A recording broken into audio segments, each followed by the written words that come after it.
I'm gripping the steering wheel tighter than ever. My knuckles are white. The tension in my chest feels like it could explode any second.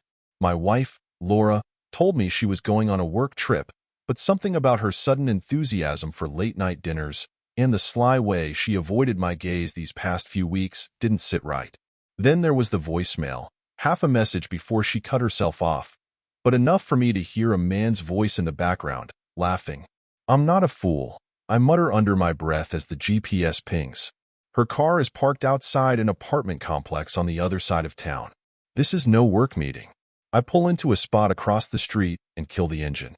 The apartment is dimly lit, but her car stands out like a beacon of betrayal. For a moment, I sit in silence, weighing my options. Do I barge in, fists ready, demanding answers? Or do I gather evidence and play this smart?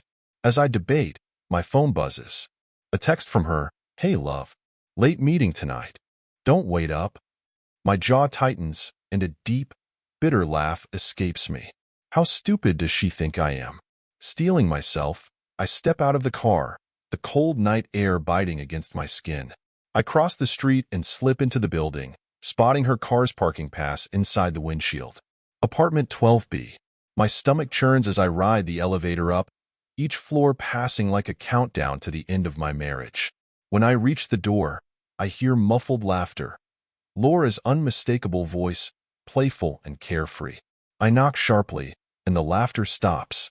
Footsteps approach, and when the door swings open, it's not my wife who answers, it's him, her lover. "Who the hell are you?" he demands, his cocky smirk already grating on my nerves. "I'm her husband," I say coldly, pushing past him into the apartment. Laura's gasp freezes me. She's sitting on the couch, wearing nothing but a silk robe, a glass of wine in her hand. Her face turns pale as our eyes meet. "James, I can explain. Don't bother," I snap. "I've heard enough lies from you." The man steps forward, puffing out his chest like he's about to challenge me. "Look, buddy, if she's here, it's because she doesn't want to be with you. Maybe you should think about why that is." His smug tone tips me over the edge. Before I realize it, I've grabbed him by the collar and shoved him against the wall. "You think you're man enough to steal my wife? Let's see how long that lasts." Laura's shriek pulls me back, and I release him, stepping away. My breath is ragged, but I refuse to lose control entirely. "You want to stay with him, Laura? Fine, but you'll regret every second of it." She stares at me, wide-eyed, and I see the wheels turning in her head. For a moment, there's silence, heavy and oppressive.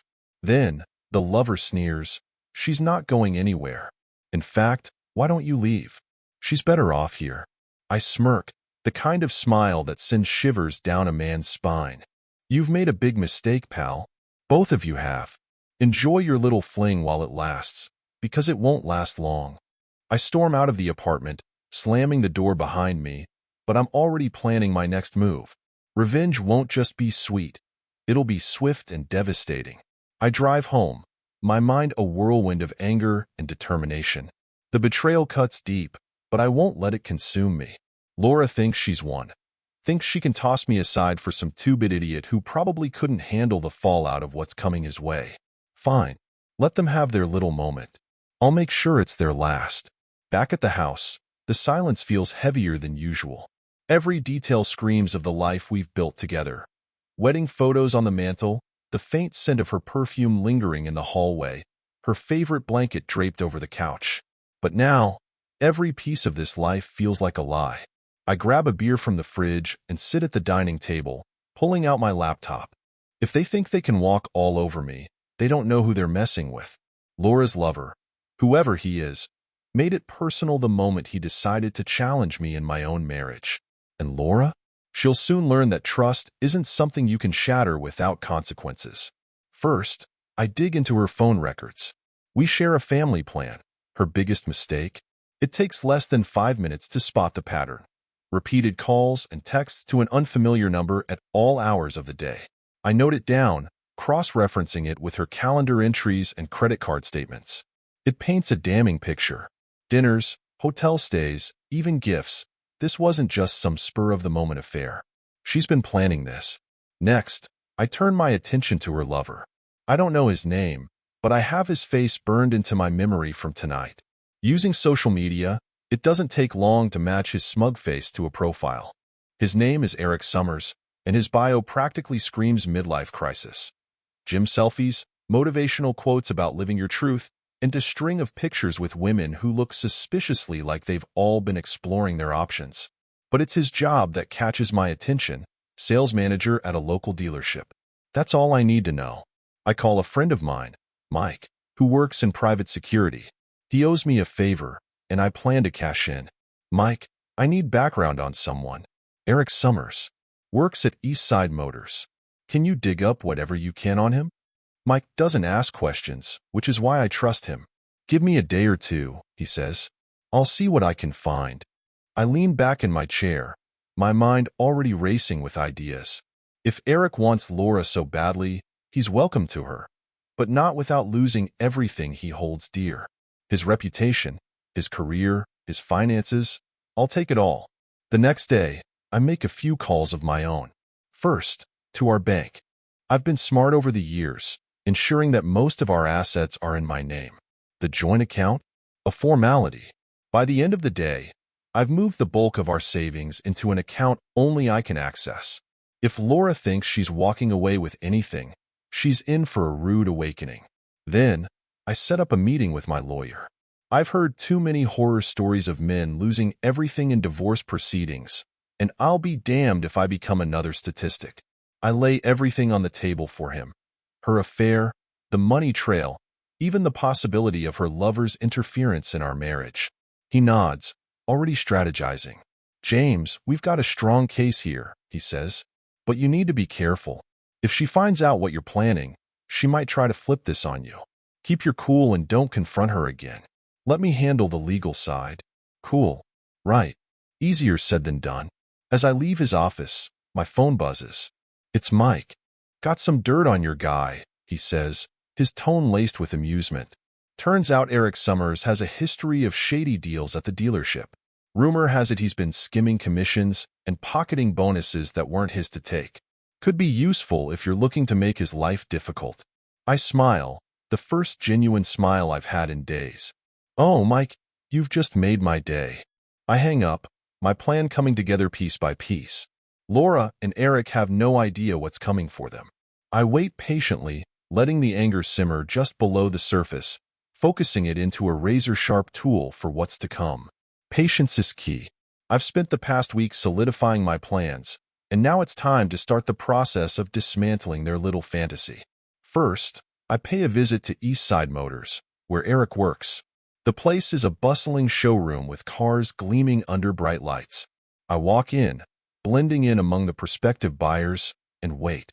Sure enough, there he is, strutting around like he owns the place, flashing that smug grin I now associate with betrayal. He doesn't notice me, not yet, and I intend to keep it that way. My target isn't him, not directly, at least not yet. Instead, I approach one of his colleagues, a sharp-looking young man named Tony who seems eager to help. Hey there, I say, feigning interest in a sports car parked near the entrance. I'm in the market, but I've heard some concerning things about this dealership. Something about a manager skimming commissions? Tony's face tightens, his professionalism faltering for a split second. That's all the confirmation I need. I'm not sure where you heard that, he says carefully, but we're a reputable establishment. Of course, I say with a knowing smile. Reputation is everything, isn't it? I'd hate for a place like this to be dragged into a scandal because of one bad apple. I leave it at that, but the seed is planted. Gossip spreads like wildfire in environments like this, and Eric's colleagues will start connecting the dots soon enough. By the time I'm done, his reputation here will be in tatters. Later that day, I make another move, leveraging the information Mike provided. A quick call to the dealership's corporate office is all it takes to start an investigation into Eric's financial dealings.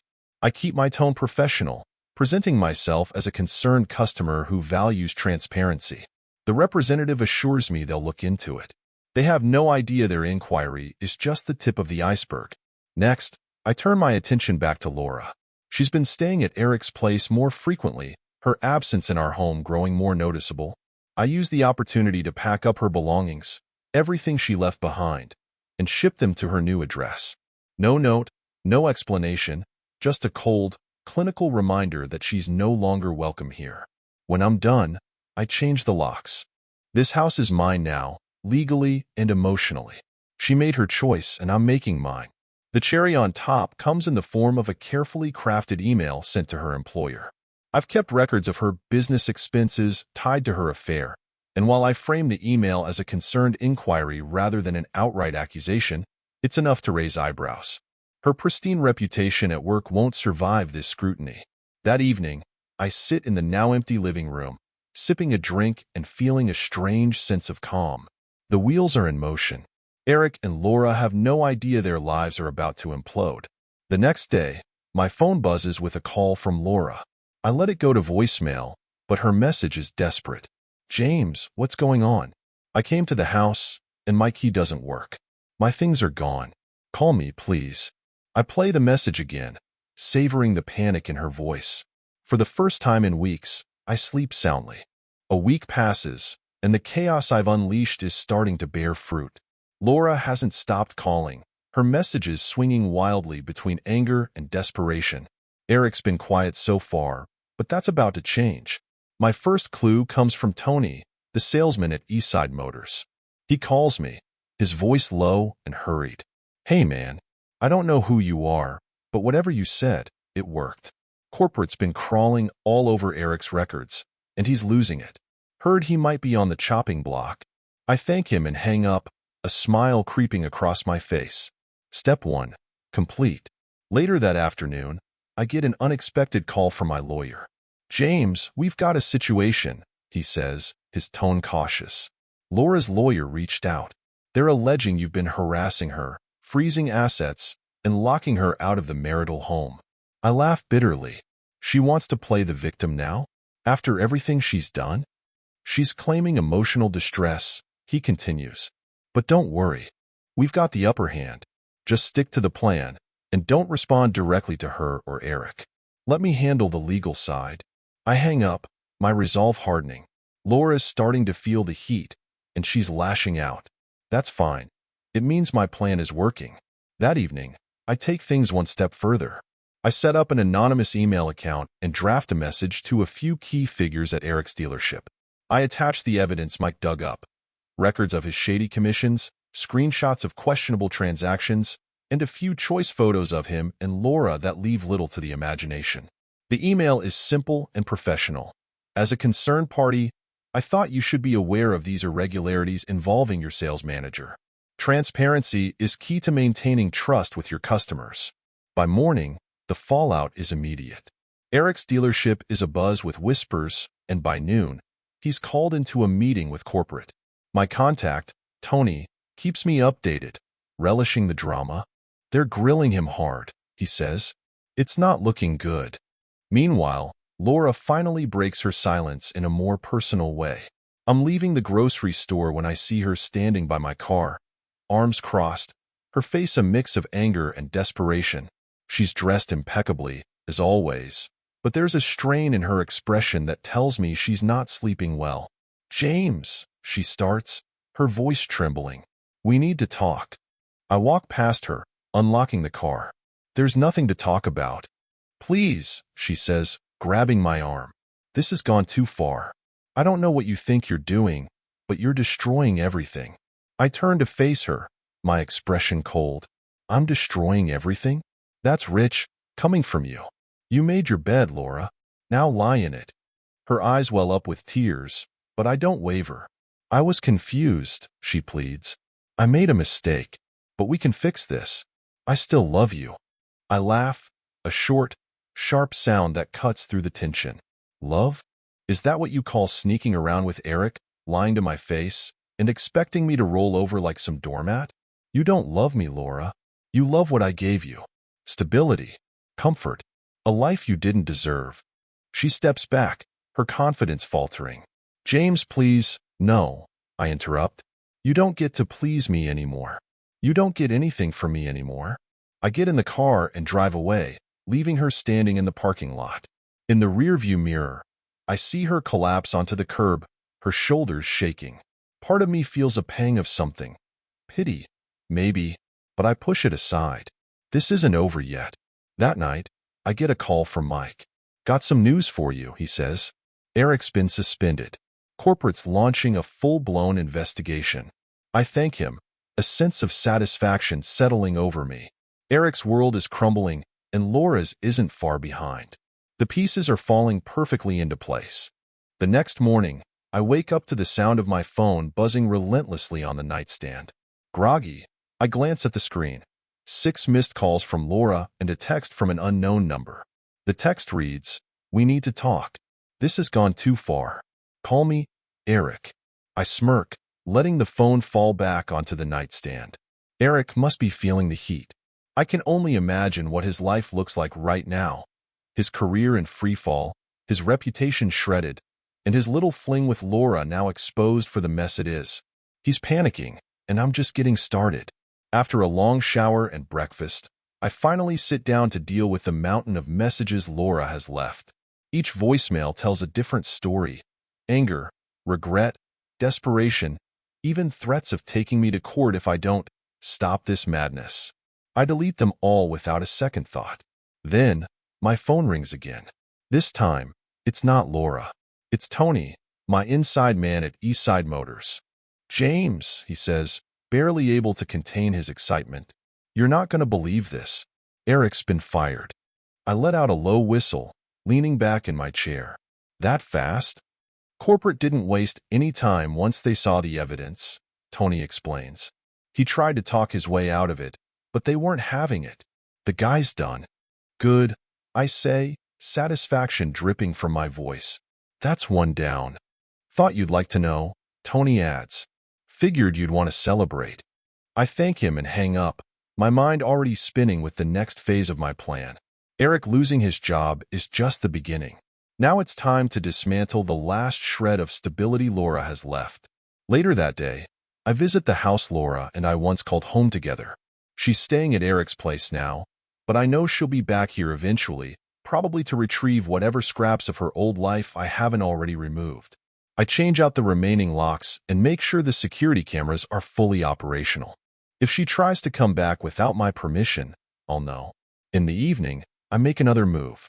With the help of my lawyer, I've been compiling a dossier of Laura's indiscretions, her affair, her misuse of marital funds, her lies. We're preparing to file for divorce, and the evidence we have will ensure that she walks away with nothing. No alimony, no sympathy, just the mess she's created for herself. By the time I sit down to relax, my phone buzzes again. It's a call from Eric. Against my better judgment, I answer. What do you want? I say coldly. You think you've won, don't you? He snarls, his voice dripping with venom. You think you can just ruin my life and get away with it? You ruined your own life the moment you decided to mess with mine, I reply. What's the matter, Eric? Can't handle the consequences of your actions? You're pathetic, he spits. A bitter loser who can't hold onto his wife. I laugh, the sound calm and deliberate. Keep telling yourself that, Eric. Let's see how long it takes for Laura to realize she's hitched her wagon to a sinking ship. He hangs up, and I sit back, satisfied. He's unraveling, and it's only a matter of time before Laura follows suit. The next morning, I receive another call, this time from Laura's employer. It seems my carefully crafted email has sparked an internal review. They're investigating her expense reports, her extended absences, and her suspicious business trips. She hasn't been fired yet, but the writing is on the wall. Piece by piece, their perfect little world is crumbling. They thought they could betray me without consequences, but they underestimated just how far I'm willing to go. 2 days pass before I hear anything from Laura again. In that time, I've received updates from both my lawyer and my contact at her employer. Laura's job is hanging by a thread, her reputation in shambles as whispers about misconduct and misuse of funds circulate through her office. She's cornered, and that's exactly where I want her. It's late in the evening when she finally calls again. This time, I answer. James, she begins, her voice softer than I've ever heard it. Can we talk? Please. I don't think we have anything left to discuss, I say, keeping my tone even. Please, she presses. Just 5 minutes.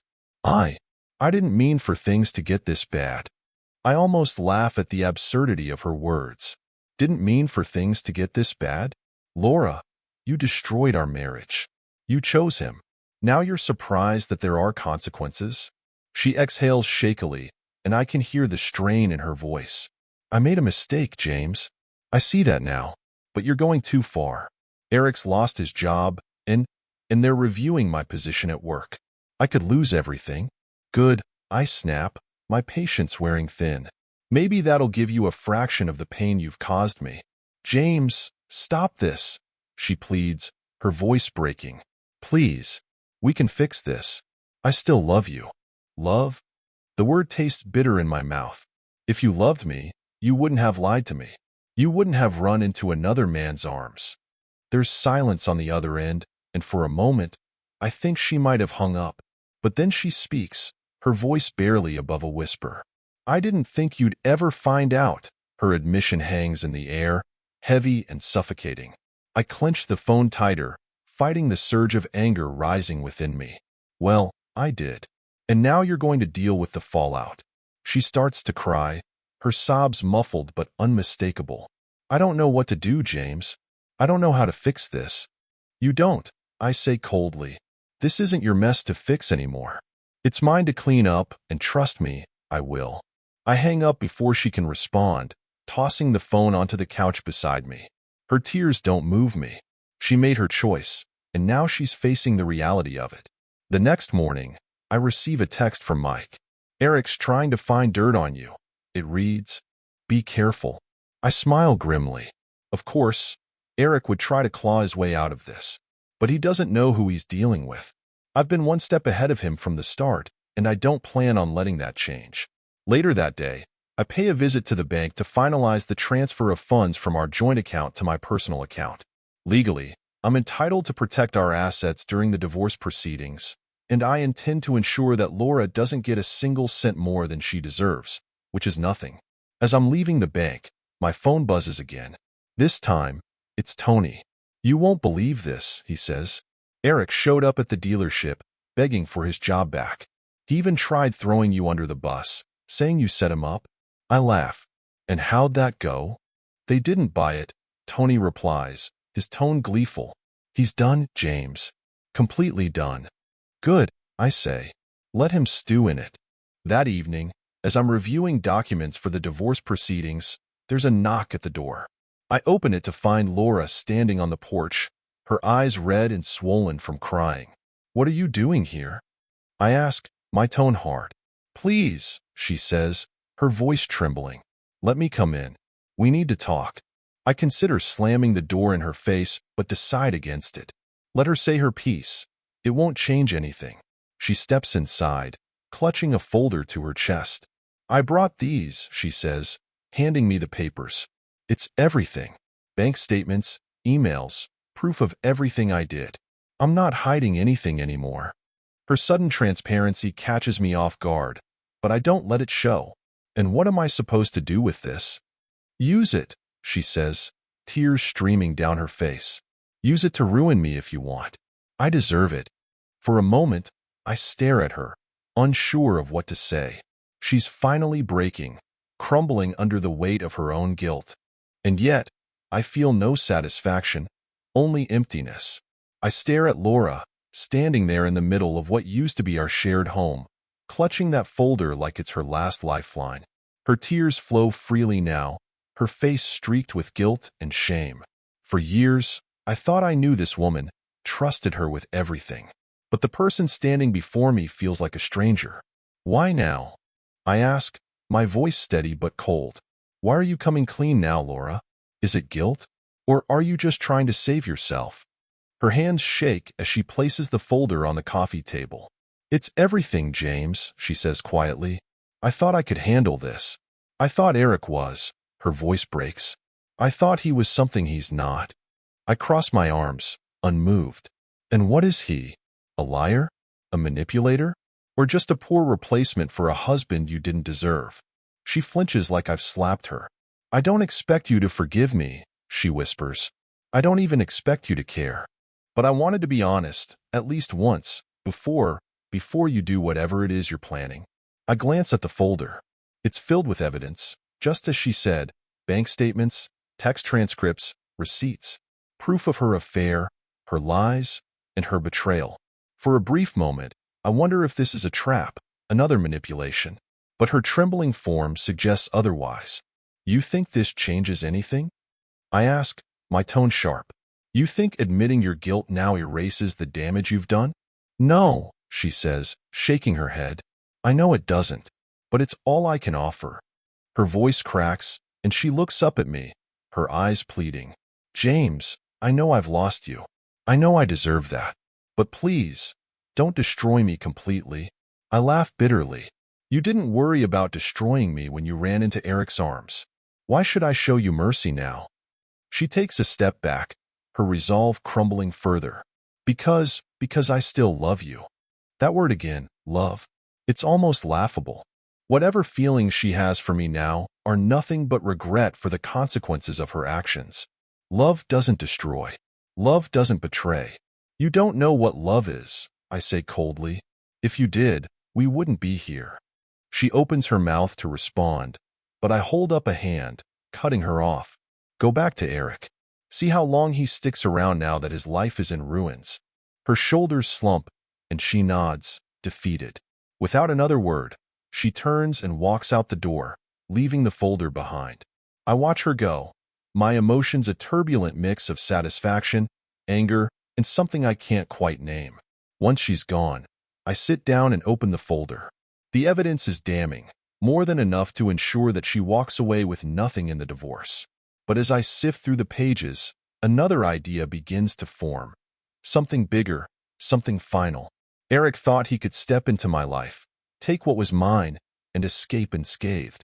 Laura thought she could betray me and still come out ahead. They both underestimated me. This isn't over, not by a long shot. That night, I make 2 calls. The first is to my lawyer, to discuss the new evidence. The second is to Mike, my private investigator. I want to know everything there is to know about Eric Summers, I tell him. His finances, his relationships, his weaknesses. Everything. Mike doesn't ask questions. Give me a couple of days, he says. I hang up, feeling a grim sense of determination. Laura might have admitted her guilt, but she doesn't get to walk away without consequences. And Eric? He's about to learn the true cost of crossing me. The next morning, I wake up to an email from Laura's employer. They've officially terminated her, citing gross misconduct. Attached is a copy of their investigation report, detailing her misuse of company funds for personal gain. It's the final nail in the coffin of her career. I forward the email to my lawyer, then sit back and wait. The pieces are falling into place. Soon, there will be nothing left for either of them to salvage. 2 days later, Mike calls with everything he's dug up on Eric Summers. His voice is laced with amusement as he goes through the details.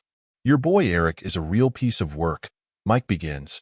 Aside from the dealership drama, he's got personal debts up to his eyeballs.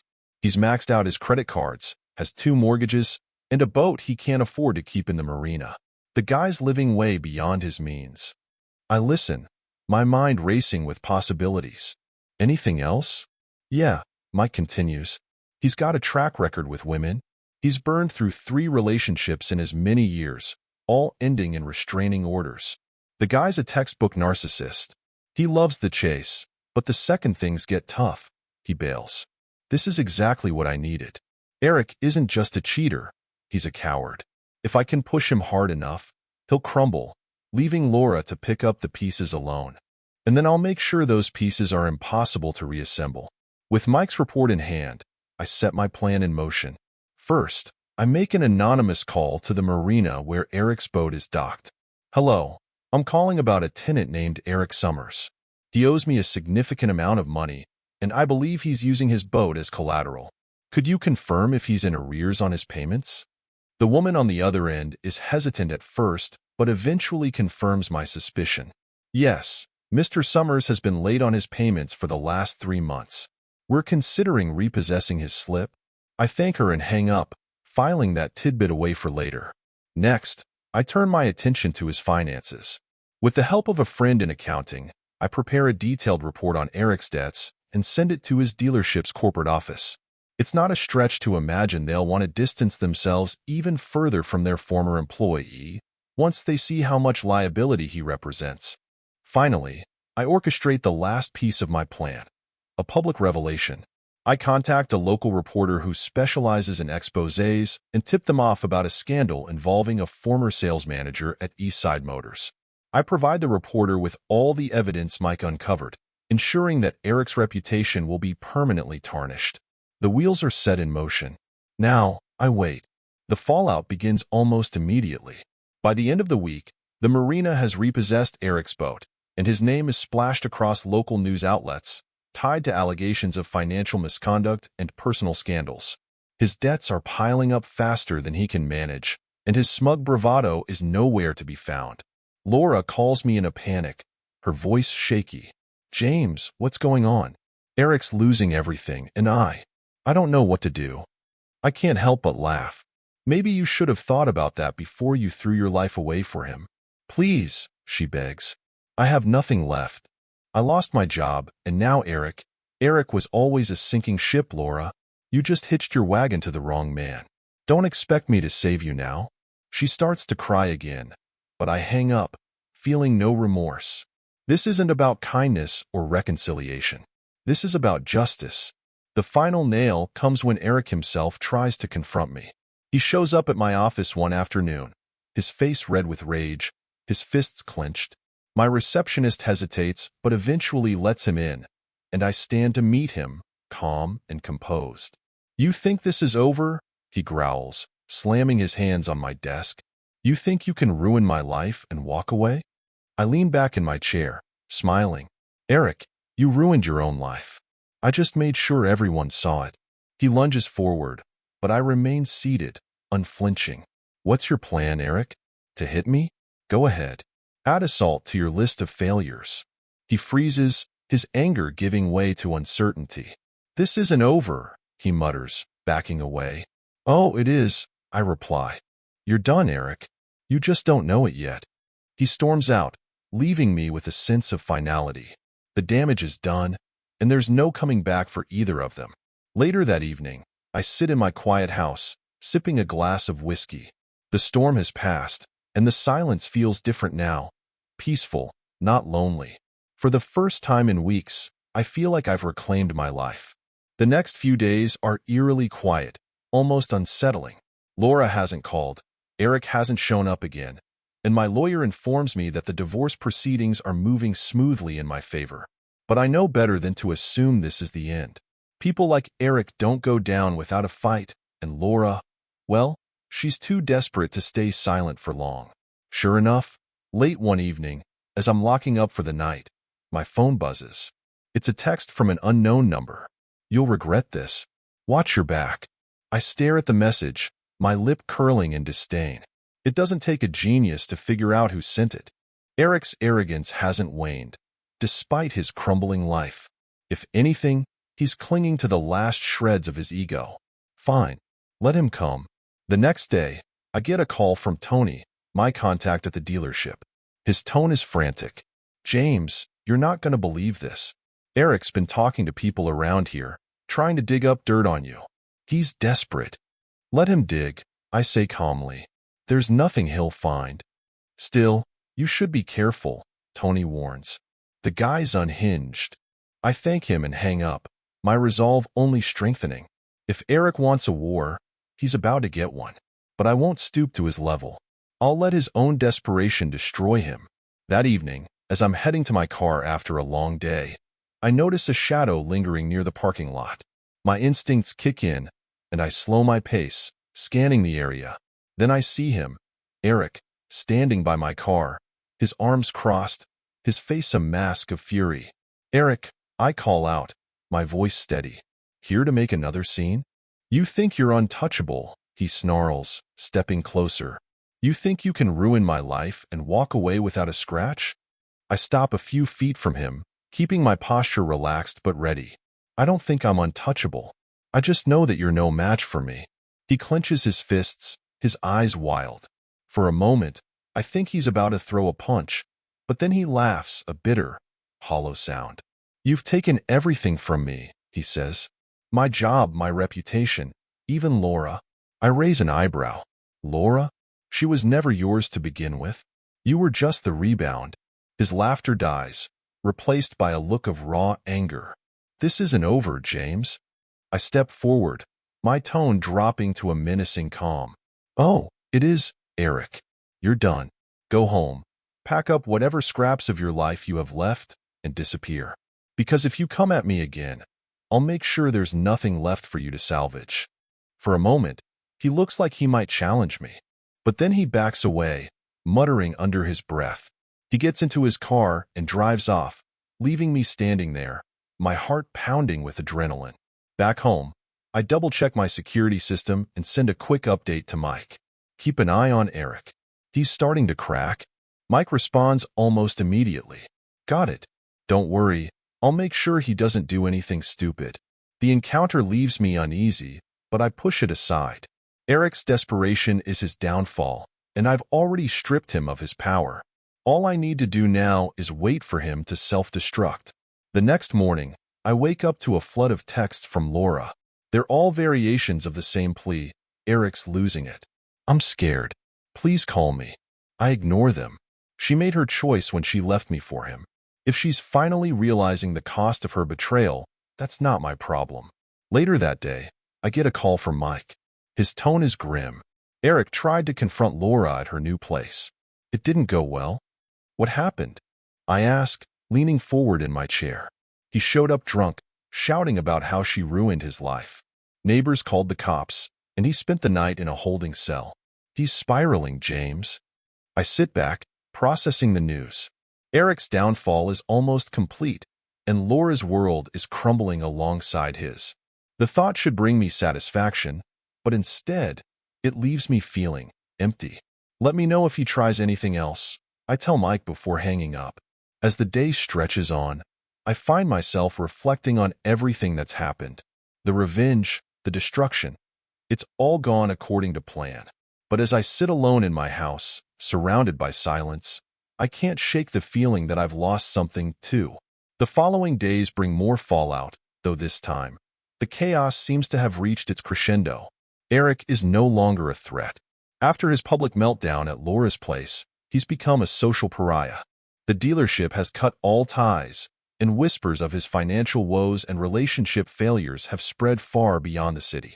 His name is Mud, and he has no one to blame but himself. As for Laura, her silence has become deafening.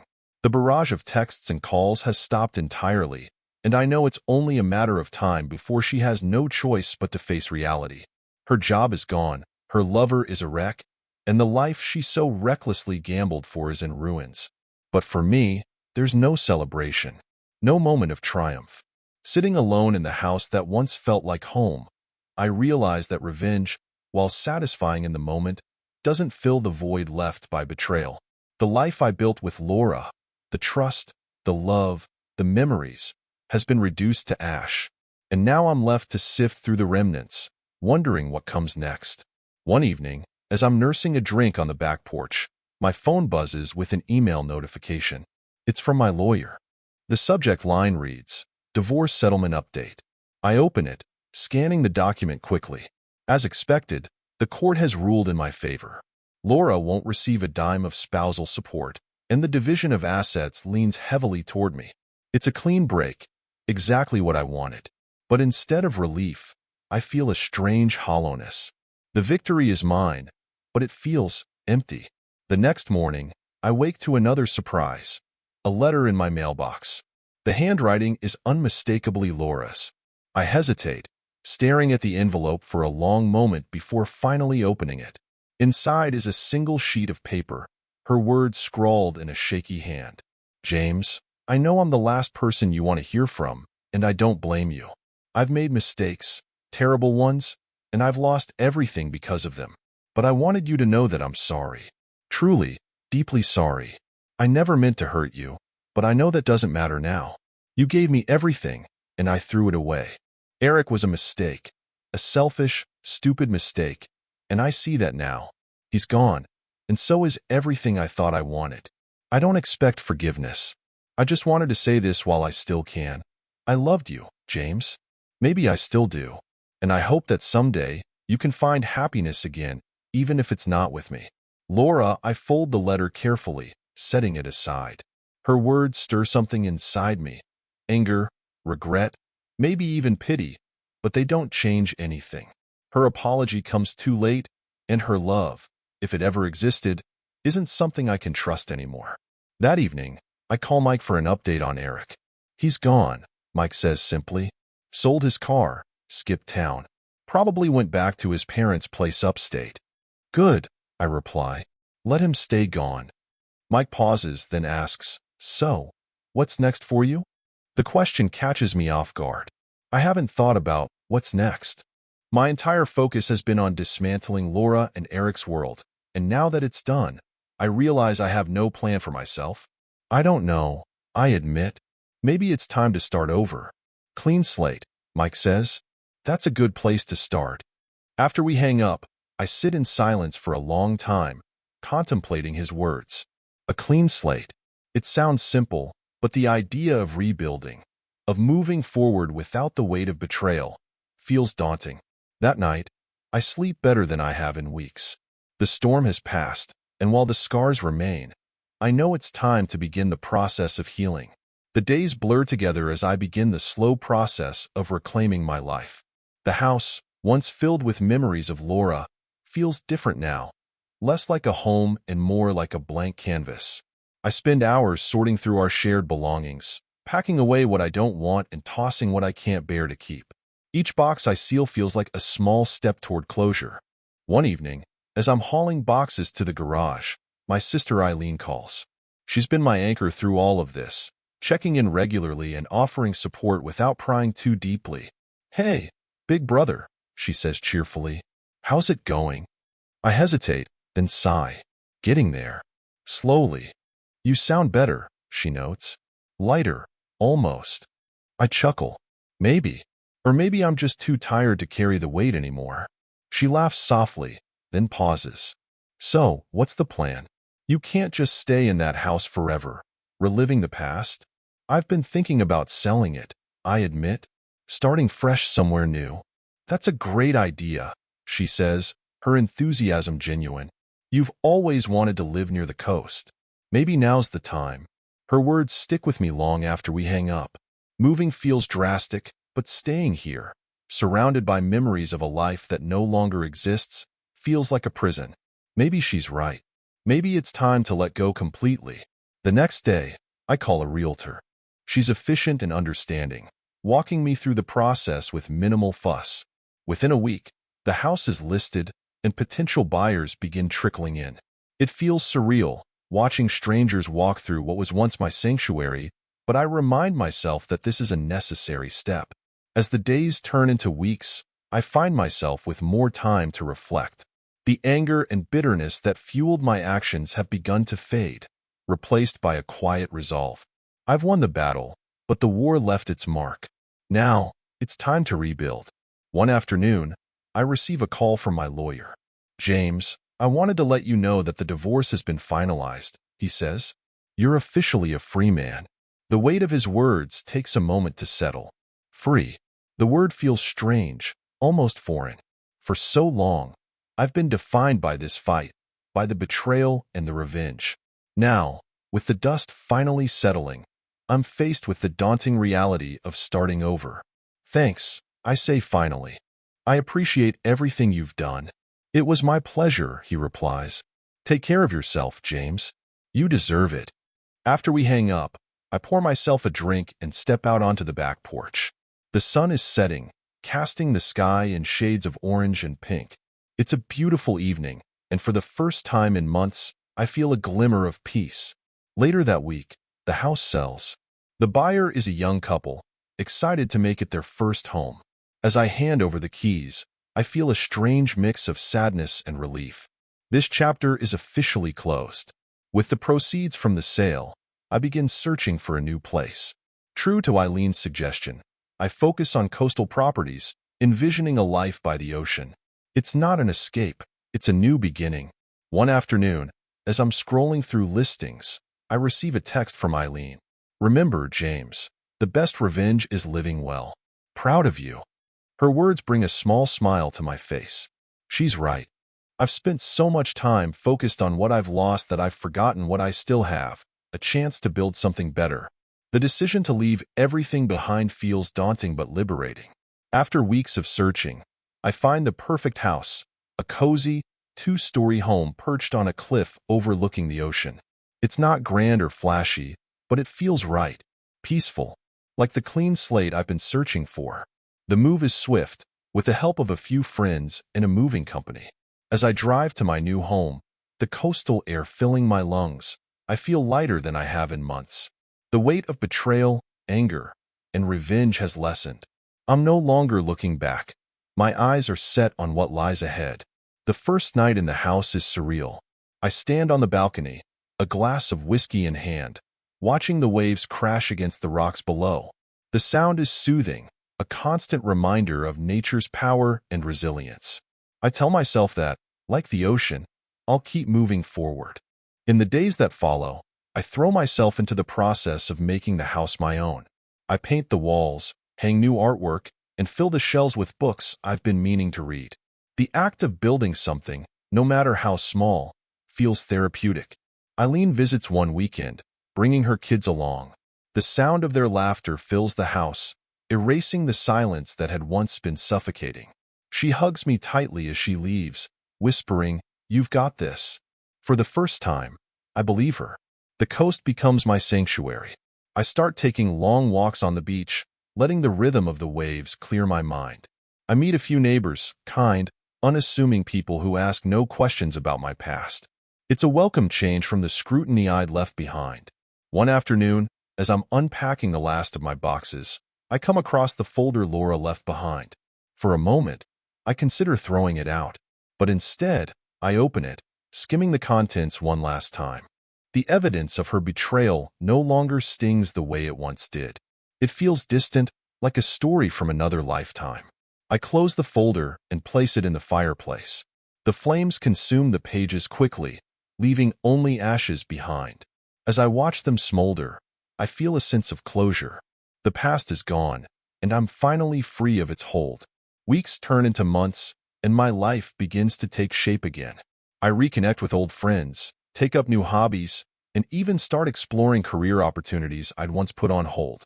For the first time in years, I feel like I'm living for myself, not for someone else's expectations.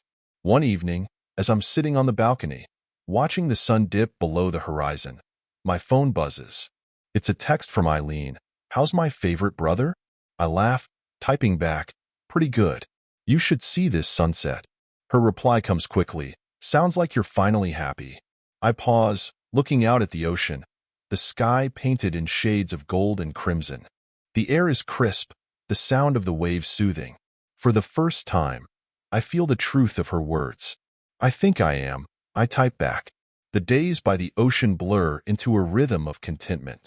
I wake to the sound of waves, spend my mornings exploring the small coastal town, and my evenings unwinding on the balcony. Slowly, I'm rediscovering who I am outside the shadows of betrayal. One morning, as I'm sipping coffee at a small cafe overlooking the harbor, a stranger interrupts my thoughts. She's carrying a canvas bag filled with books and a warm smile that lights up her face. "Excuse me," she says, a touch of nervousness in her tone. "Do you mind if I sit here? The other tables are full." I glance around and realize she's right. The cafe is bustling. I nod, gesturing to the chair across from me. "Of course." She sets her bag down carefully before sitting, brushing a strand of hair behind her ear. "Thanks. It's always so crowded here on Saturdays." We sit in comfortable silence for a moment, the sound of the cafe's chatter and the gentle clinking of cups filling the air. I notice the titles poking out of her bag: mystery novels, a classic anthology. "You're a reader," I remark, nodding toward the bag. She follows my gaze and smiles. "Guilty as charged. It's my escape." "You?" I hesitate, then smile faintly, trying to get back into it. She tilts her head, studying me with curious eyes. "New in town?" "Yeah. Just moved here a couple of months ago," I say. "Needed a fresh start." Her smile softens, as though she understands more than I've said. Well, welcome. This town has a way of helping people find what they didn't know they were looking for. I don't respond immediately, her words resonating in a way I hadn't expected. We chat for a while longer, exchanging small details about our lives. Her name is Claire, and she's lived here for years, working as a freelance writer. There's a kindness in her demeanor that feels genuine, untainted by judgment or pretense. When she leaves, I feel a strange sense of hope, a reminder that not all connections are fraught with betrayal. Maybe, just maybe, I'm ready to open myself up to the world again. In the weeks that follow, I run into Claire a few more times, at the cafe, the bookstore, the local farmer's market. Each time, we exchange a few words, and I find myself looking forward to these brief encounters. There's no pressure, no expectations, just two people crossing paths in the quiet simplicity of small-town life. One evening, as I'm walking along the beach, I spot her sitting on a driftwood log, sketching the sunset. She notices me and waves, her smile inviting. I hesitate for a moment before walking over. "Mind if I join you?" I ask. "Not at all," she replies, scooting over to make room. We sit together in comfortable silence, the sound of the waves filling the gaps between us. After a while, she speaks. "The sunsets here never get old, do they?" "No," I say, my gaze fixed on the horizon. They're a reminder that every day ends, but tomorrow always comes. She looks at me, her eyes searching mine. That sounds like someone who's been through a lot. I meet her gaze, surprised by her perception. For a moment, I consider brushing off the comment, but instead, I nod. "Yeah, I guess I have." She doesn't press for details, and I'm grateful. Instead, we sit together, watching as the sun dips below the water, painting the sky in hues of gold and crimson. When the night grows darker, she stands, brushing sand from her hands. "Thanks for sharing the sunset," she says with a small smile. "Anytime," I reply, watching as she walks away, her silhouette fading into the twilight. That night, as I lie in bed, I feel a strange sense of peace. For the first time in what feels like forever, I'm not looking back. I'm not consumed by anger or regret. Instead, I'm looking forward, wondering what tomorrow might bring. Life in the coastal town takes on a new rhythm, one that feels lighter and more grounded. The endless ocean has a way of quieting the noise in my head, and the small-town charm fills spaces in my life I didn't know were empty. Claire and I continue to cross paths. Our conversations grow longer, our exchanges more personal. She has a knack for drawing people out, a warmth that invites honesty without judgment. I find myself sharing pieces of my past. Not the betrayal, not yet, but small glimpses of who I was before everything fell apart. One afternoon, as we're walking through the local farmer's market, she points to a stand selling handmade leather journals. "You should get one," she says, her tone light but encouraging. I raise an eyebrow. "A journal?" "Sure," she says, picking one up and running her fingers over the embossed cover. "You strike me as someone with a lot on his mind. Writing can help." I laugh softly, but her suggestion lingers. Later, as I'm leaving the market, I double back and buy the journal she had admired. That evening, I sit on my balcony, staring at the blank pages. At first, the words come slowly, hesitant, unsure. But soon, the floodgates open. I write about the betrayal, the anger, the revenge. I write about the emptiness it left behind, and the cautious hope I'm beginning to feel. When I see Claire the next day at the cafe, she notices the journal tucked under my arm and smiles knowingly. "Told you it'd help." "You're smug for someone who's right," I tease, and she laughs. A sound so genuine it makes me smile. The connection between us grows steadily, naturally. There's no rush, no pressure. She doesn't pry into my past, and I don't ask too much about hers. Instead, we focus on the present. Sunsets on the beach, quiet walks, conversations that stretch late into the evening. One night, as we're sitting on the driftwood log where we first watched the sunset together, I feel a weight lift inside me. It's not gone entirely, but it's lighter, less oppressive. "You're quiet tonight," Claire says, glancing at me. "Just thinking," I reply, looking out at the waves. About how things can change so much in such a short time. She nods, her expression thoughtful. Change isn't easy, but sometimes it's exactly what we need. Her words resonate deeply, and I realize how much I've changed since moving here. I'm no longer the man consumed by anger and betrayal.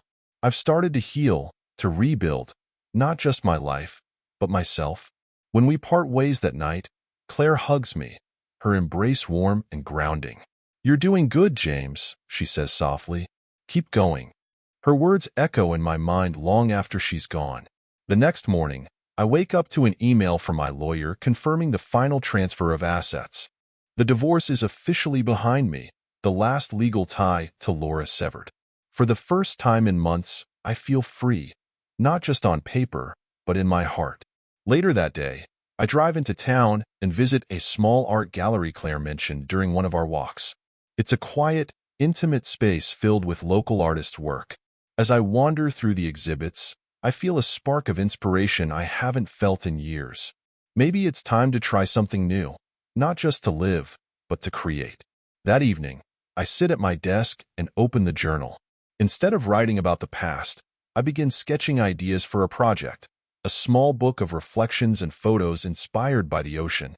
It's a modest idea, but it feels right. As the sun sets, I step out onto the balcony, journal in hand, and watch the sky turn to gold. For the first time in a long while, I feel a sense of purpose, of possibility. Weeks pass, and the journal becomes a part of my daily routine. Its pages fill with sketches, thoughts, and reflections inspired by my new life by the ocean. It feels like therapy, a way to process everything I've been through while charting a path forward. Claire notices the change in me before I fully realize it myself. One evening, as we're walking along the beach, she nudges me playfully. "You seem lighter these days," she says, smiling. "I guess I am," I admit, glancing out at the waves. For a while, I thought I'd never get past everything that happened. But now, I don't know. It feels like I'm finally starting to move on. She nods, her expression warm. "You've done the hard part, facing it. Now you get to figure out what you want to do with the rest of your life." Her words stay with me as I throw myself into the project taking shape in my journal. It starts as a personal endeavor, a collection of reflections paired with photos of the coastal landscapes that have become my sanctuary. But the more I work on it, the more I realize it could be something more. One afternoon, as Claire and I are having coffee at the cafe, I share my idea with her.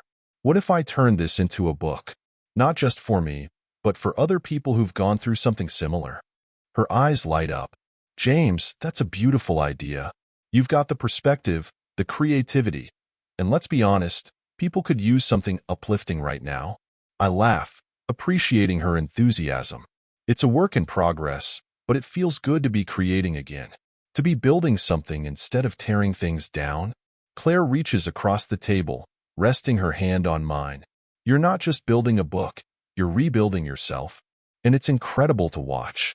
Her touch lingers, and for the first time in months, I feel the stirrings of something I thought I'd lost, the courage to let someone in. I don't know what this is between us, but it feels different, safe, genuine. I'm not ready to label it, but I'm willing to see where it leads. As the project takes shape, I immerse myself in the local creative community.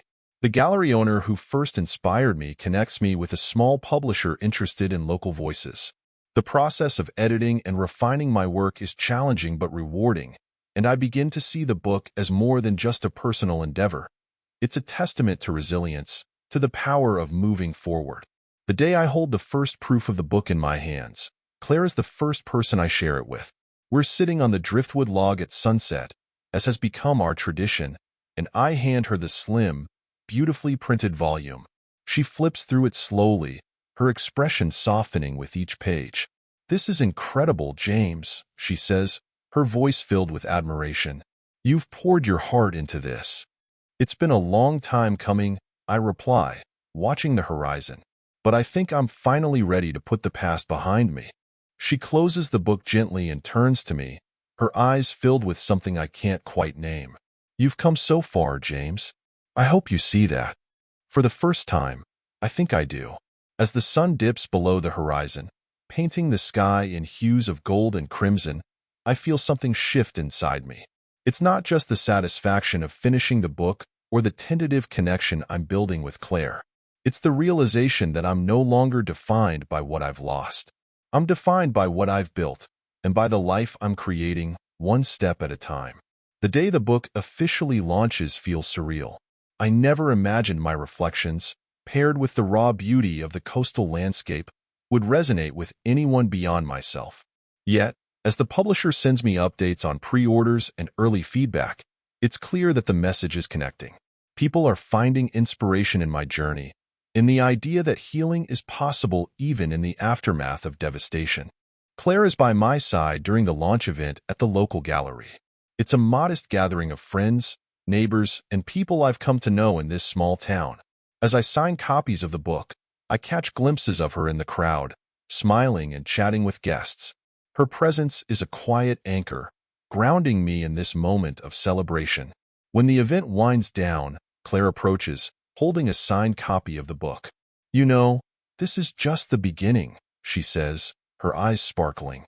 "You've built something amazing. What's next?" I laugh softly. "Can't I just enjoy this for a minute?" She grins, her playfulness infectious. "Sure, 1 minute. But after that, you'd better start planning your next adventure." Her words stick with me long after the event ends. She's right, of course. This book is a milestone, but it's not the destination. It's a stepping stone towards something greater, a reminder that life is full of possibilities, even after heartbreak. The next morning, I receive an unexpected email. It's from Laura. For a moment, I consider deleting it without reading, but something compels me to open it. "James, I heard about your book. A friend sent me a link to the article about your launch, and I just wanted to say congratulations. I always knew you had something special in you, even if I didn't deserve to be part of it. I hope you're happy. Truly, you deserve it." Laura, I sit with her words for a moment, feeling no anger, no sadness, only a quiet sense of closure. Her message is an acknowledgement, a final chapter in the story of our shared past. I reply simply, "Thank you. I wish you the best as well." As I hit send, I feel the last threads of the past loosen and fall away. The weight I've carried for so long is gone, replaced by something lighter, something hopeful. Later that evening, Claire and I sit on the driftwood log, our spot, watching the sunset. The sky is ablaze with color, the ocean reflecting the fiery hues. She leans against me, her presence warm and reassuring. "Do you ever think about what's next?" she asks quietly. "All the time," I reply, my voice steady. But for the first time, I'm not worried about it. Whatever comes, I know I'll face it head-on. She smiles, her hand finding mine. "I think you're ready for whatever comes, too." As the sun sinks below the horizon, I feel a sense of peace I never thought possible. The past is behind me, the future is unwritten, and for the first time in a long while, I'm looking forward to it. Because life isn't about the storms we endure. It's about the strength we find to rebuild after they've passed. And now, standing on the edge of a new beginning, I know that I've not only survived, but I've found a way to thrive. This is where my story truly begins. If you enjoyed this story of resilience, redemption, and rebuilding, I'd love to hear your thoughts. Have you ever faced a betrayal that forced you to start over? Share your experiences in the comments below. And don't forget to like, subscribe, and turn on notifications so you never miss another story. Let's keep this conversation going, because sometimes the best way to heal is by sharing our journeys with others. Thanks for watching, and remember, the best revenge is living well. Stay strong.